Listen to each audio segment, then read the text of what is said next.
See this. This is called null state. It's most known for making players float mid-air, conserving momentum, teleporting players in boats, and allowing transport through area bands because of this guy, and this guy. But there are a few more less popular uses for this bug that I am very protective of, so I'll go through each of these glitches and try to explain why they work. But in order to do so, we first have to go over what null state actually does. It all has to do with the two different perspectives through which Minecraft functions, the server and the client. The client handles anything related to the player, like player states and menus. And the server handles anything related to the world itself, like block placement or entities. Everything has a client and server-side counterpart such as items, blocks, and entities. These two sides of Minecraft work together to properly run the game. Every item dropped, mob attacked, or block placed are all accounted for by the client and the server. This is where null state comes in. What null state does is that it freezes the client side part of the player in place, which leaves the server side part on its own, without communication with the client. This separation of the server and the client is what causes the various glitches that I will be going over in this video, the first of which is a glitch known to the escape room community as slime hyperspeed. This is the most documented glitch that I will be covering in this video. To my knowledge, 2 people have already made videos about this glitch, left my game, and broken. It also has different names apart from slime hyperspeed, like slime launching and a yeet slime jump. I'll refer to it as slime hyperspeed for now. Slime hyperspeed can let you launch yourself dozens of blocks in the air with just a slime block and a source of damage. In order to perform slime hyperspeed, you must be mid-air above a slime block by either jumping, or by walking off a ledge. While mid-air, you must enter null state and stay in it for a bit. The longer you wait in null state, the higher you will bounce. Then you can exit null state, and whatever source of damage you have access to, including fire, harming potions, or even another player, must damage you while you're in null state, or a bit after you exit it. This can launch you dozens of blocks in the air. When performing slime hyperspeed, I'd advise you to try to enter null state before you begin gaining downwards momentum from your jump, since although the difference it makes in higher falls is negligible, it can make falls from 4 blocks or shorter much easier. The way this glitch works is by abusing the amount of control that the server has over the player. Since the player is mid-air, the server assumes that it must gain momentum until it hits the ground, so it decides to gain downward server-side momentum and hopes the client agrees. The client, however, is frozen and can't move due to null state, so it stays still and doesn't gain any momentum. The server can't do anything without the client agreeing that it should be done, so the server continues to generate downward server-side momentum, but it doesn't move locations and instead stays with the client until it decides to move. When the player exits null state, the client unfreezes, but the server-side momentum that was generated earlier remains as exclusively server-side and has no effect on the player as a whole. This is why you have to take damage. Most of the time, when you take damage, you receive some knockback. Whenever an entity takes knockback, the game tells both the server and client versions of that entity that it needs to update where the entity is going. This makes the server and the client aware of what the other believes should be happening. In the example of slime hyperspeed, the client sees that the server has a bunch of built-up downwards momentum, so it decides to give itself the same amount. Since the server and the client agree on the momentum of the player, that momentum becomes real. Since the player is now moving towards a slime block with a crap ton of momentum, the player goes flying. There's also another case, but before we move on to that, I have to admit, there may be a little bit of misinformation being spread at the moment. The example of slime hyperspeed that I've been using to explain the glitch, uses the more common setup where you enter and exit null state while floating above a slime block, Then take damage after you exit null state to convert server-side momentum into real momentum. In the example, notice how I take damage after gaining upwards momentum from the slime block. I don't collide with the slime block after taking damage, meaning I can't actually be using downwards momentum to launch myself into the air. The process I described earlier is how it works in other examples, such as this one, but in the usual case, there's a bit more to it. As you know, when the client is frozen due to null state, the server can't move the player. But it can move itself. It'll automatically resync to the player's location pretty quickly, but in that short span of time that it moves itself wherever it thinks it needs to go, it can interact with things that can change its perception of where it needs to move, such as bouncing on a slime block. Since the server is constantly being moved back to the player's location, it can gain upwards momentum from bouncing on the slime block, teleporting back to the player's height, and keep repeatedly bouncing on the slime block, until it gains a lot of upwards momentum. This is the reason why I can get launched into the air without colliding with the slime block. The server already did. This interaction between the server and the world also lets tricks like this happen, where I can bounce even when I land on normal blocks. So, in summary, slime hyperspeed lets you launch yourself into the air, even though you aren't falling from that high up, by letting the server convince itself that it has momentum, then making that momentum real by taking damage. Now that slime hyperspeed has been fully covered, we can get into the glitches that I haven't seen anybody else discuss online before, starting with null state suffocation.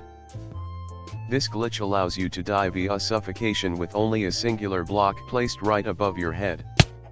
To perform null state suffocation, you must have a block right above your head, which is shown in the video, then you have to crouch and jump. When your head hits the block above you, you have to enter null state. There is technically some wiggle room, but the timing is tight enough to the point where it doesn't matter too much. After you enter null state, you wait, and the longer you wait, the more suffocation damage you will take. You can do this until you die. The way this works is by abusing the server's control over player hitbox states. Remember how I said that the client has control over the player's hitbox state? Well, that was only half of the truth. According to this person who is much smarter than me, both the server and the client control the player's hitbox state, but I'm gonna keep the example as it is, just so I'm not completely stealing the client-server explanation from Dr. Hukobi. Wait. Anyways, now that we know that the server also has control over the player's hitbox state, we actually know everything we need to know in order to explain this glitch. Just like slime hyperspeed, the player is mid-air, so the server gains downwards momentum. This lets the server move downwards and, since the server is now in a location where it has space to be standing, as opposed to crouching, and the player isn't holding down crouch since you can't really move or do anything while in null state, then the server assumes that the player is supposed to be standing, so it sets the player to the standing position. This forces the player's head to clip into the block above them, which causes them to suffocate. Also, null state suffocation looks like this from outside views because the client is still crouching, so when the player takes damage, the server resyncs to the client, then begins standing again when it touches the floor. This creates a loop that causes this motion. That's about it for null state suffocation. Now we can move on to the next glitch. This next glitch is the least researched of the bunch, and doesn't actually have an official name, but I'll call it null state pausing. Null state pausing basically serves as a replacement for the respawn screen for worlds that have immediate respawn on. All you have to do is enter null state, die, then whenever you exit null state, you'll respawn. As I said earlier, this next glitch is the least researched of the bunch, so I don't know the exact details as to why it happens, but my best guess is, the whole act of dying is disrupted by the client being frozen, so nothing really happens until the client is unfrozen. There are some semi-useful applications of null state pausing, like if you're on a competitive SMP with immediate respawn enabled and combat logging banned, and you're being spawn camped, you can use it as a way to stop being killed. Or if you have a contraption like this, where if you flick this lever, the spawn point of the bed swaps, and you want to get to the other spawn point. But before the spawn point swaps, you get /killed.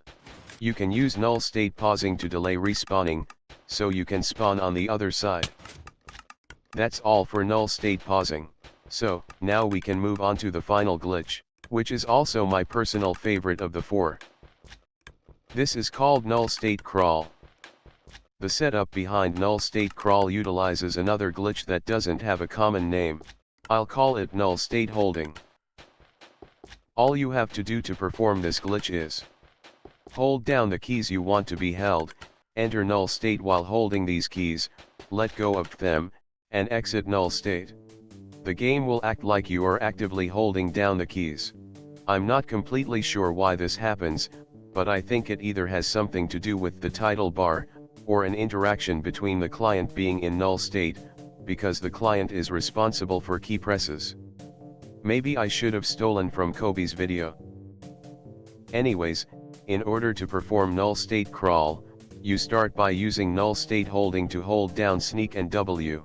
This isn't required, but it makes everything significantly easier. Then jump, quickly open a menu, enter and exit null state, then exit the menu. You'll enter crawl mode, then your held down W key will move you forwards, into the gap. It's a hard trick, so here's some advice. You can enter and exit null state by holding down right click on the title bar, then moving your mouse off of it, and letting go of right click, negating the need to click out of the title bar menu. The timing for entering null state is when the top of your head is under, or on, the second row of pixels of the higher block. The length of time that you need to hold down null state can vary. From personal experience, it can vary between 0.2 to 0.5 seconds. Also, null state crawl isn't exclusive to slabs. You can do it with dripstone, chains, stairs, and many other things that aren't full blocks. This glitch works in a similar way to null state suffocation. As said earlier, null state suffocation works by the server changing the player's hitbox state when touching the ground. In contrast, null state crawling works by the server changing the player's hitbox upon clipping into the block above. This happens because the player enters null state nearby the highest point where it is possible to stand. This lets the client be frozen in the standing position while the server continues to move upwards. This lets the server clip into the slab above, since it's constantly resyncing to the client and resetting to the standing position, and at the apex of the jump, the server is high enough into the block to set the player into the crawling position. That's when the player exits null state. The client then syncs to the server, which then moves the player into that position. After exiting null state, the player's held keys reactivate and the player moves forward. I'm not sure why the client syncs to the server rather than the other way around, but it works, and it's cool. That's about it for null state crawling. You crouch jump underneath a non-full block, then quickly enter and exit null state to make the server clip into the block above, making you crawl. That was the last of the glitches that I wanted to cover, so I hope you learned something interesting, and Merry Christmas, since this video was uploaded on Christmas. Normally, that's where the video would end. But this video isn't covering just a random glitch. To understand why this glitch is so special, we have to go back a bit. March 21st, 2024, back when the escape room community hadn't figured out how to implement good puzzle design, was when I thought of a new video idea: what if I cheesed 100 escape rooms? This video never came into fruition, but I did try it out, and had some success with a few escape rooms. Then I stumbled into one called the Big Bedrock Box. The escape room started with a crafting table and a hopper that had a bunch of items, including a pickaxe and 3 cobblestone. There was a dropper off to the side that I could reach if I crafted my cobblestone into slabs and pillared up. The dropper had an ender pearl in it, which immediately set off an alarm in my brain, since ender pearls are notorious for letting a player cheese any escape room via phasing through the walls. I checked for any 1 block thick walls in Spectator until I found one right behind the crafting table. For some reason, I thought I had to be crawling in order to phase through this wall, so I immediately tried thinking of ways to crawl into the crevice. Which was when I remembered something.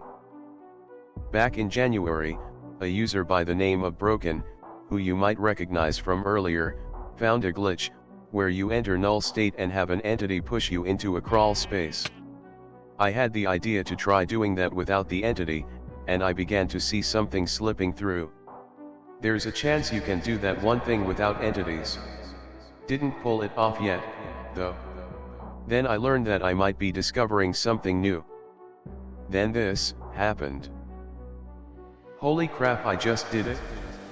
The reason this glitch is so special is because it's the only major glitch that I have contributed anything to, and it's not just null state crawl.